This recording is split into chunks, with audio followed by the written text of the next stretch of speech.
Whitney Houston had sung through countless New Year celebrations, her voice echoing hope, strength, and renewal across the world. But one New Year, away from the stage lights and roaring crowds, she delivered a message that would quietly change everything. It wasn't shouted into a microphone or rapped in a hit melody. It was spoken softly, almost carefully, at a moment when the calendar turned and the world expected joy, not truth. As fireworks filled the sky, Whitney was reflecting on her life, her battles, and the weight of expectations that followed her into every new year. What she chose to say that night revealed a side of her few had ever seen.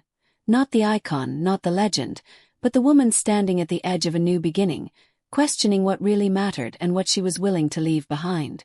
That message, shared with only a small circle at first, would ripple outward in ways no one could have predicted, reshaping how people understood her strength, her vulnerability, and her legacy. If you want to discover what Whitney Houston said as the new year began, and why her words still resonate today, stay with this story until the end.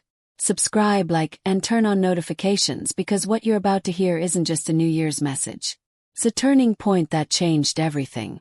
The final hours of the year always carried a strange kind of pressure, but that night felt heavier than most.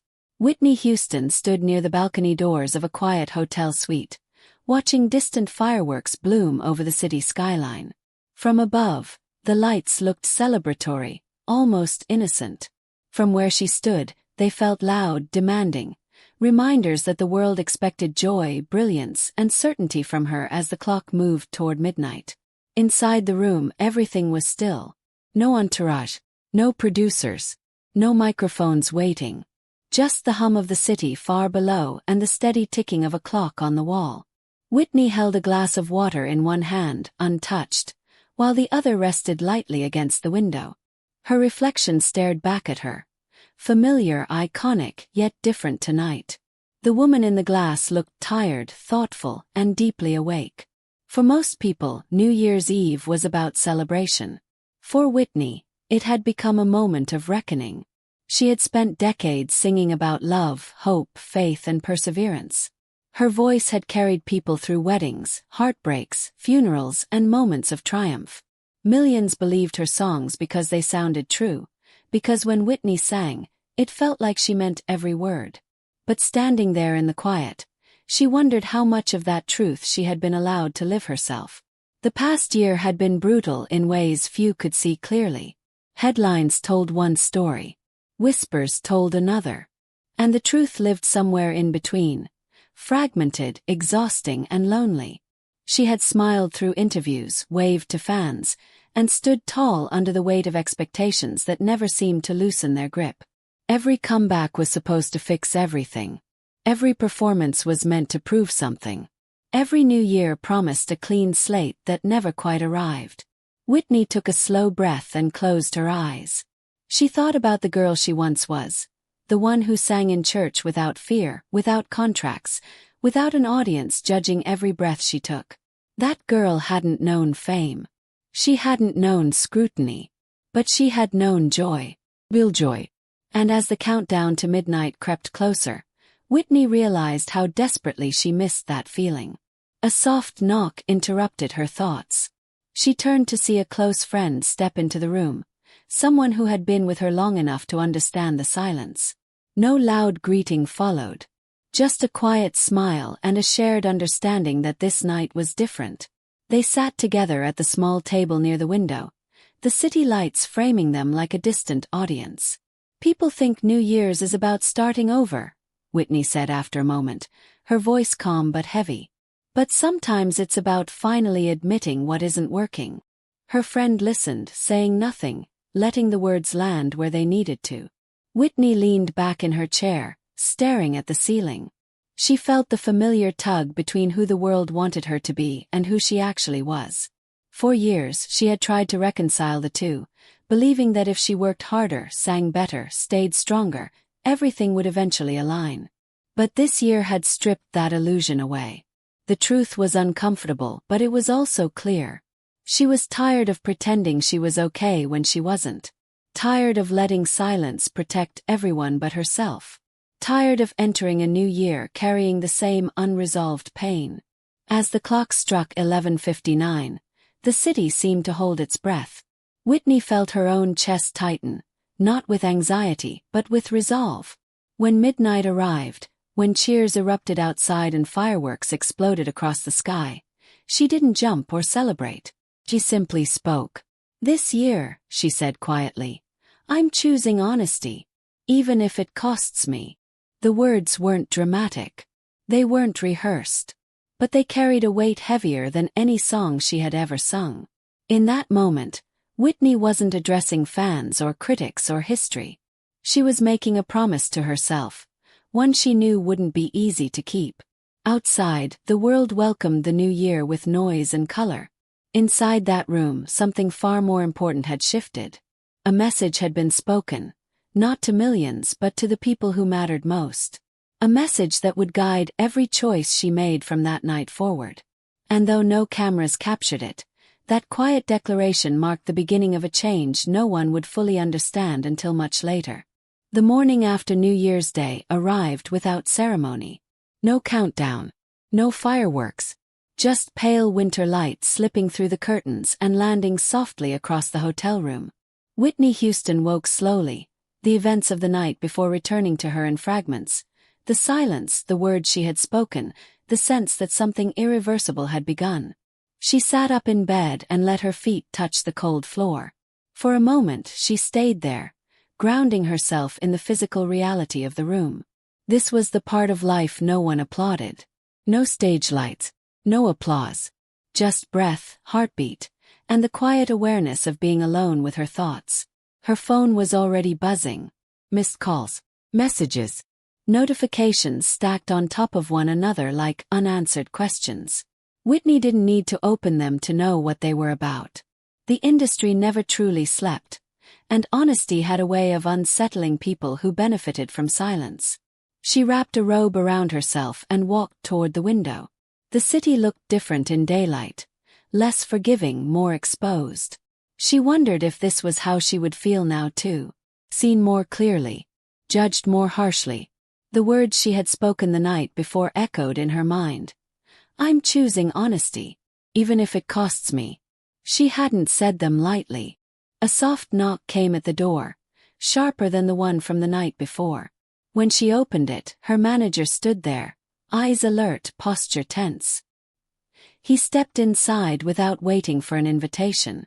"You can't just say things like that," he said, not unkindly but urgently. "People are already talking."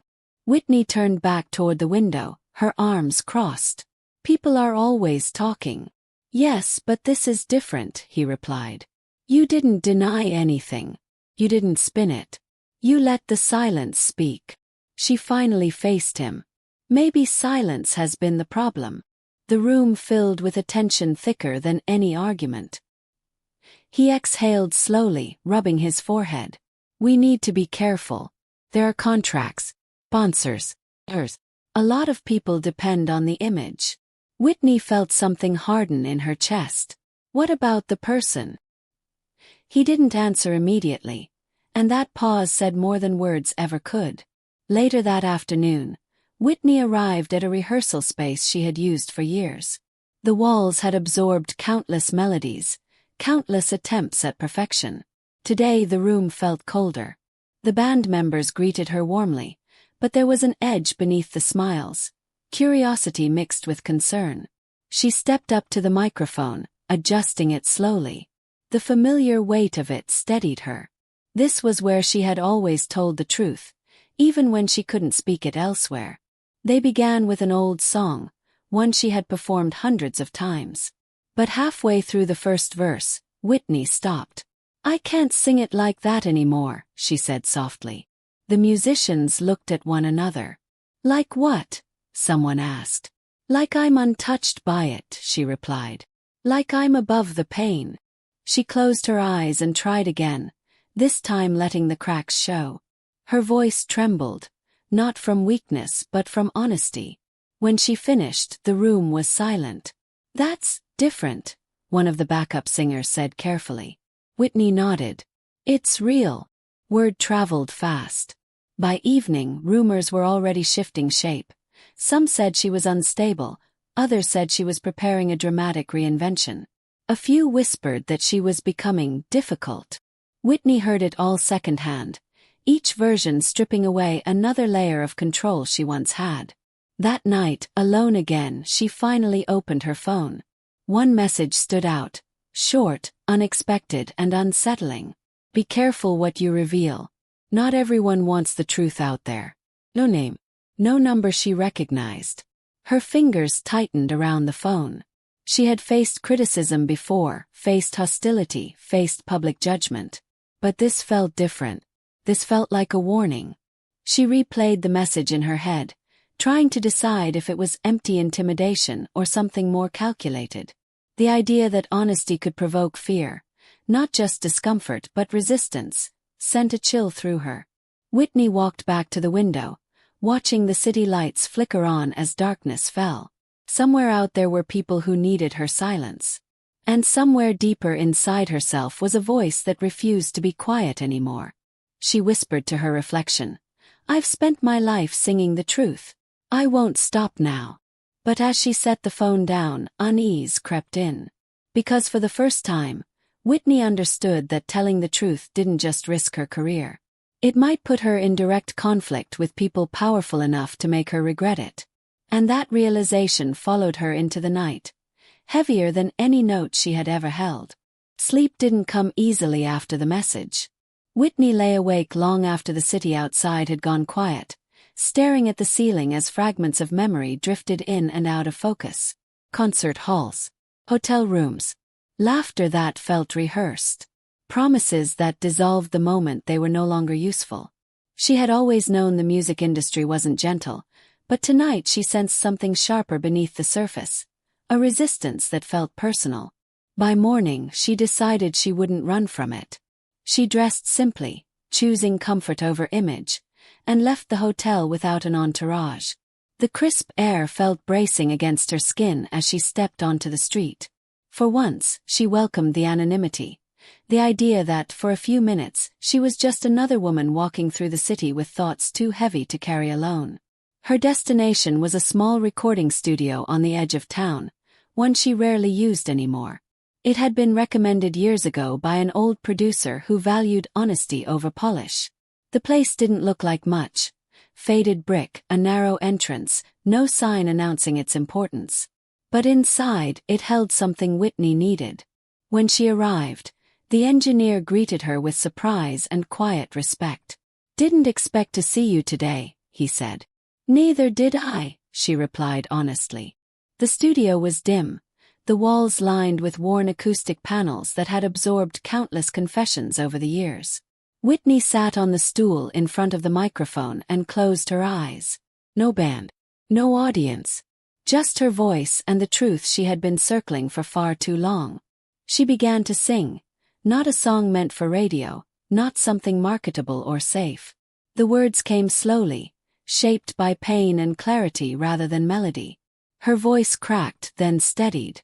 Each note felt like a step closer to something dangerous but necessary. When she finished, the engineer didn't speak right away. "That sounded like a goodbye," he finally said. Whitney opened her eyes. "It's not," she answered softly. "It's a beginning. Or at least, it's supposed to be." On her way out, her phone buzzed again. This time the number was familiar. It was her mother. They met later that afternoon in a quiet cafe tucked away from the usual attention. The space smelled of coffee and old wood, and the low murmur of conversation provided a shield from the outside world. Whitney's mother studied her carefully as they sat across from each other. "You look tired," she said gently. Whitney smiled faintly.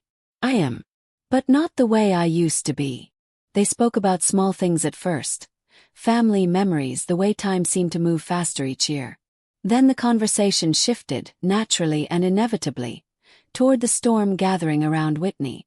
"You know the truth scares people," her mother said. "Especially when it threatens the stories they've built." "I know," Whitney replied. "But I can't keep carrying everyone else's version of me." Her mother reached across the table and took her hand. "Just make sure you're ready for what comes next." That night, back in her hotel room, Whitney found another envelope slipped under her door. This one wasn't digital. It was physical, thick paper, no return address. Her heart thudded as she picked it up. Inside was a single page. Some stories are better left unfinished. No signature. No explanation. Whitney sat down slowly, the weight of the message settling over her.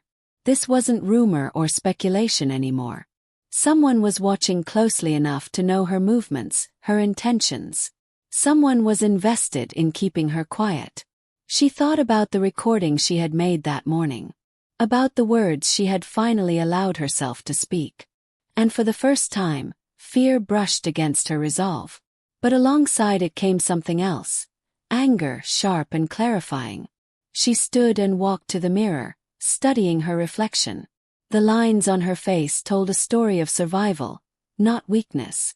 She had been underestimated before, controlled, dismissed, and yet here she was. Whitney folded the letter carefully and placed it in her bag. "If you're trying to scare me," she whispered to the empty room, "you're too late." Still, as she turned off the light and lay down, she knew the stakes had changed. The truth she was moving toward wasn't just emotional anymore. It was dangerous. And whatever secret lay at the center of it all was closer than she realized, waiting to be uncovered whether anyone was ready for it or not. The pressure didn't explode all at once. It tightened slowly, like a wire pulled too far without anyone noticing, until it snapped. Whitney felt it the moment she walked into the rehearsal hall 2 days later. The space was louder than usual, filled with voices that dropped the instant she entered. Conversations didn't stop out of respect this time. They stopped out of fear. Or calculation. Her manager approached her with a forced smile that didn't reach his eyes. "We need to talk," he said, guiding her toward a corner away from the others. She crossed her arms. "Let me guess. Someone's nervous." He lowered his voice. "A lot of people are. There's concern about the direction you're taking. About statements." "I haven't made any statements," Whitney replied calmly. "That's the problem," he said. "You're implying things. And implication is harder to control."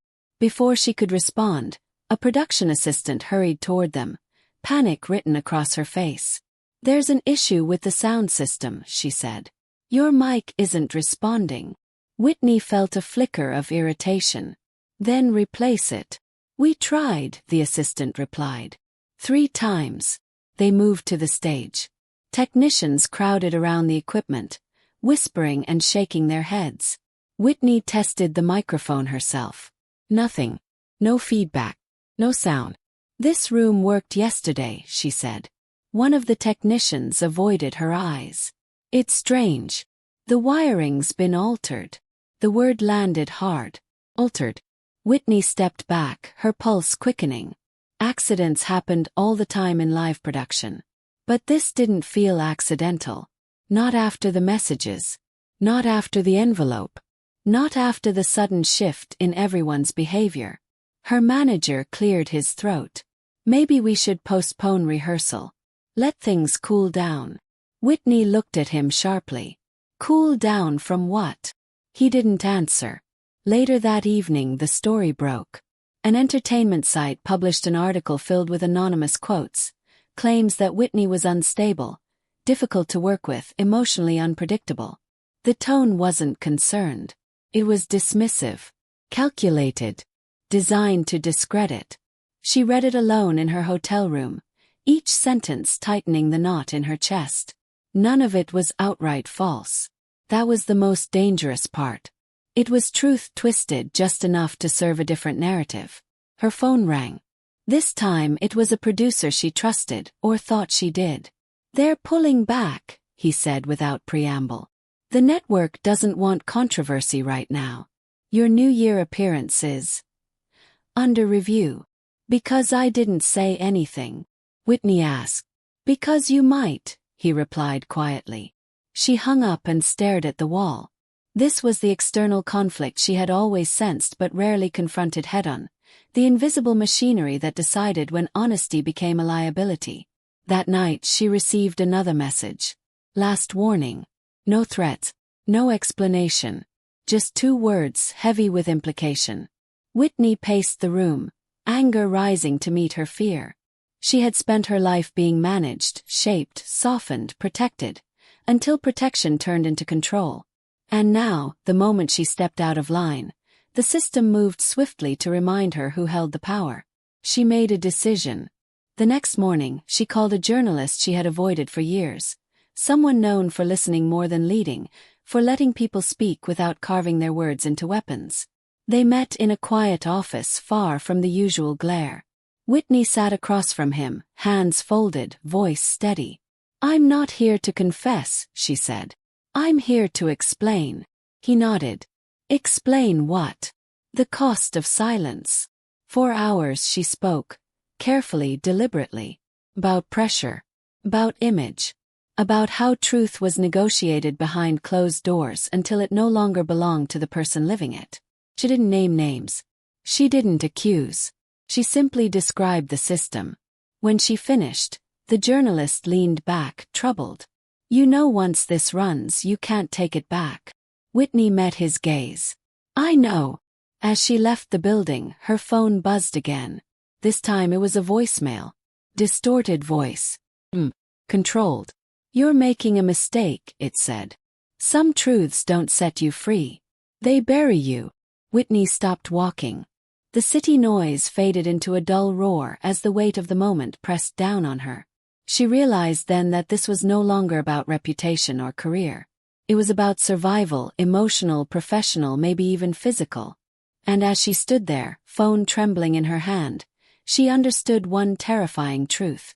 She was closer than ever to crossing a line no one would let her uncross. The article didn't explode the way scandals usually did. There were no screaming headlines, no instant outrage. Instead, it moved quietly, slipping into conversations, reshaping opinions one thoughtful reader at a time. And somehow that made it more dangerous. Whitney read it alone, early in the morning, seated at the small table by the window. The journalist had kept his word. No sensational language. No accusations. Just her voice, steady and human, describing a life lived under constant pressure to be acceptable, controllable, profitable.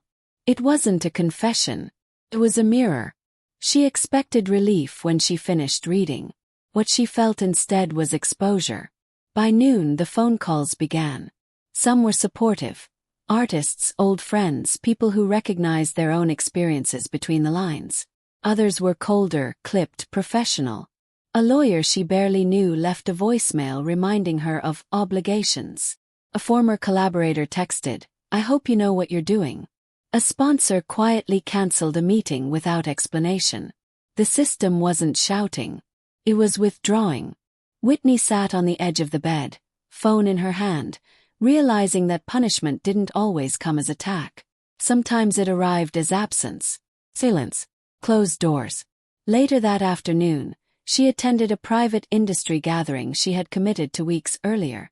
The room was elegant, filled with familiar faces, champagne flutes catching the light. From the outside, it looked like nothing had changed. Inside, everything had. Conversations stalled when she approached. Smiles were polite but cautious, eyes measuring her not as an artist but as a variable. Whitney moved through the room slowly, feeling the invisible distance form around her. One executive she had known for years finally pulled her aside.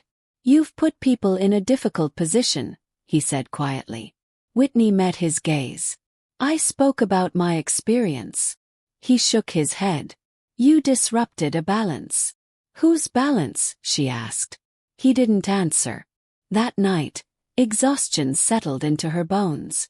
Not the kind sleep could fix, the deeper kind that came from resisting something much larger than herself.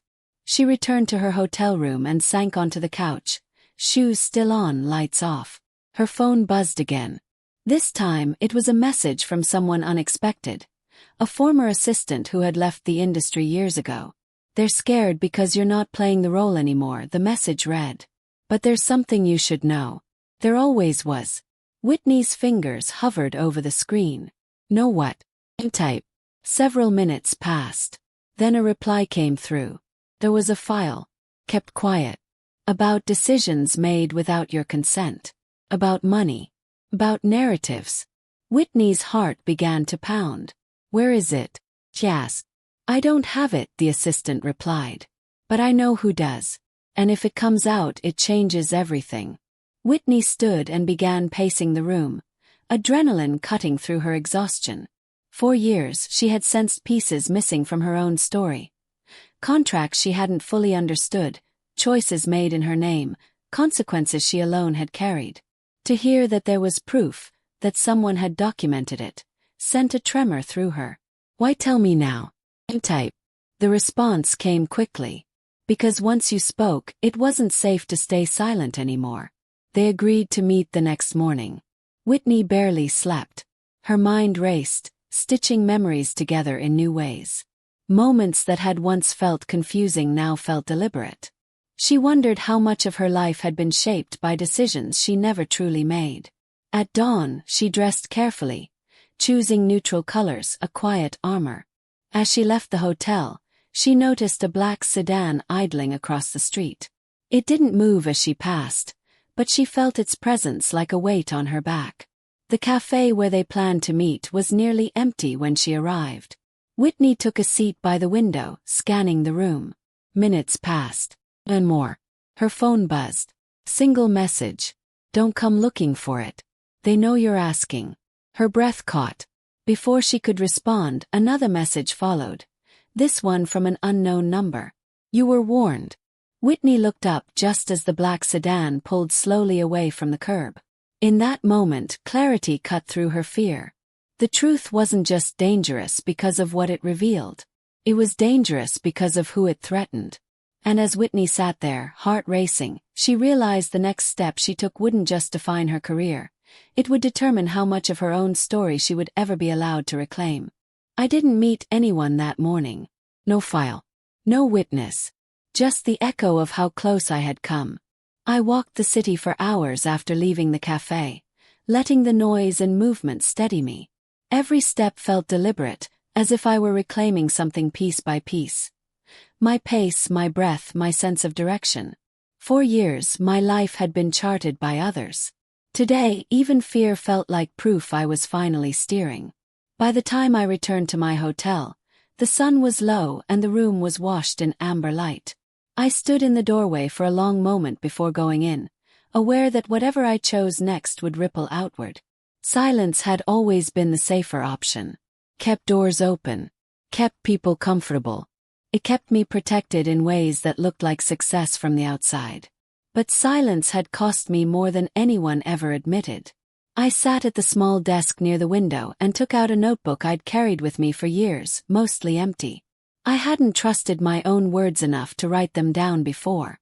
Now my hand didn't hesitate. I didn't write accusations. I didn't write names. I wrote truth, mine. I wrote about how fame can feel like being loved by millions and known by no one. About how contracts can sound like opportunity while quietly becoming cages. About how women, especially women with voices that move the world, are often taught to confuse gratitude with obedience. I wrote about fear. Not the kind that freezes you, but the kind that sharpens you. The kind that asks, "What will you do now that you see clearly?" Hours passed. When I finished, the pages felt heavier than paper should. Not because they were dangerous, but because they were honest. The next days were quieter than I expected. No confrontations. No public retaliation. Just distance. Projects paused. Calls unanswered. Invitations that never came. The system didn't need to crush me. It simply stepped aside and waited to see if I would fold. I didn't. Instead, I leaned into what had always been mine. Music. I returned to the studio. Not the polished one with expectations baked into the walls, but the small, imperfect space where my voice sounded like my own. I sang differently now. Not louder. Not bigger. Truer. I let the pauses exist. I let the cracks breathe. I stopped trying to sound unbreakable. When people heard it, some were uncomfortable. Others were moved in ways they couldn't explain. I understood both reactions. Truth doesn't always feel good. But it feels right. One evening, as I listened back to a recording, it hit me. I didn't need to expose everything to reclaim myself. I didn't need to win a public battle to resolve a private one. The power I had been afraid of losing was never something they gave me. It was something I had been giving away. The threats stopped eventually. Not because the danger disappeared, but because I was no longer moving the way they expected. I wasn't predictable. I wasn't chasing approval. I wasn't trying to be untouchable. I was just being honest. That New Year's promise, the one spoken quietly in a room without witnesses, had changed everything. Not overnight. Not dramatically. But permanently. I learned that truth doesn't always come with justice. Sometimes it comes with clarity. And clarity, once you have it, cannot be taken back. As I looked out over the city one last time before leaving, I felt something I hadn't felt in years. Peace, not because everything was fixed, but because I was no longer lying to myself. The world would keep watching. It always would. But for the first time, I understood that my story didn't belong to the loudest voices around me. It belonged to me. And that, finally, was enough.